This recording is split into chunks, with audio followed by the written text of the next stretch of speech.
So welcome to our next installment in our computing derivatives series, and this time we're going to focus on the quotient rule. You use the quotient rule when you divide one function by another function, and here is what the quotient rule looks like.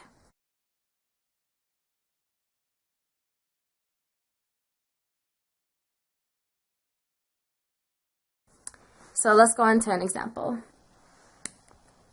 If we want to find the derivative of x squared plus 8 over x cubed, you first notice that we're deriving a function on the top divided by a function on the bottom.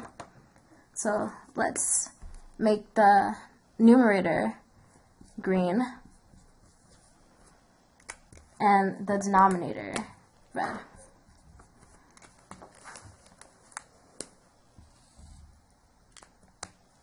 So if you saw the definition, you're going to see a bunch of u's and v's, but sometimes that confuses even me.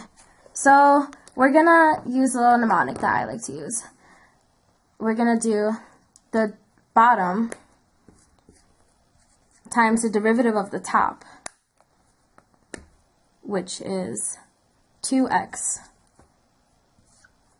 minus the top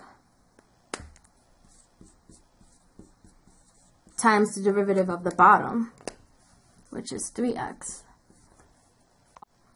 all over the bottom squared.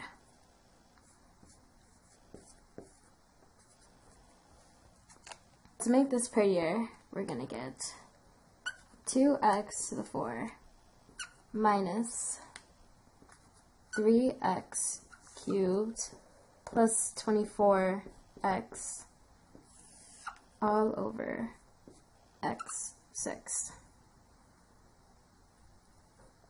Here's another example when you might want to use the quotient rule. Even though I've been taking math for a very long time, I still haven't memorized with a lot of certainty what the derivative of tangent x is.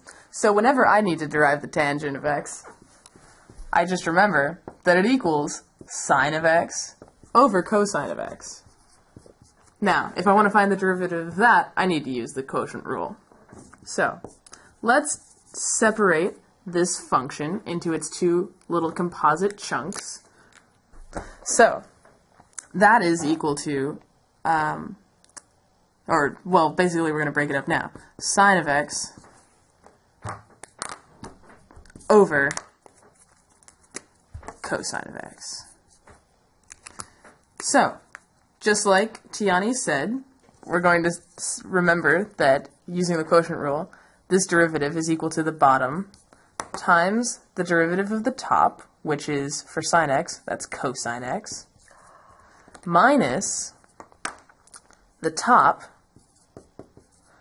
times the derivative of the bottom, which, for cosine x, is negative sine x. And that's going to be all over the bottom squared, which is cosine x squared. So, if we simplify this, notice that we're going to get cosine squared of x. These two are going to cancel out, and we're going to be left with plus sine squared of x all over cosine squared of x. Now, if you remember anything from trigonometry, you're going to notice that this is equal to 1 over cosine squared of x, which is equal to secant squared of x. And for those of you who know your trigonometry and your derivatives really well and have everything memorized, you'll notice that it's true that the derivative of tangent x is in fact equal to secant squared of x.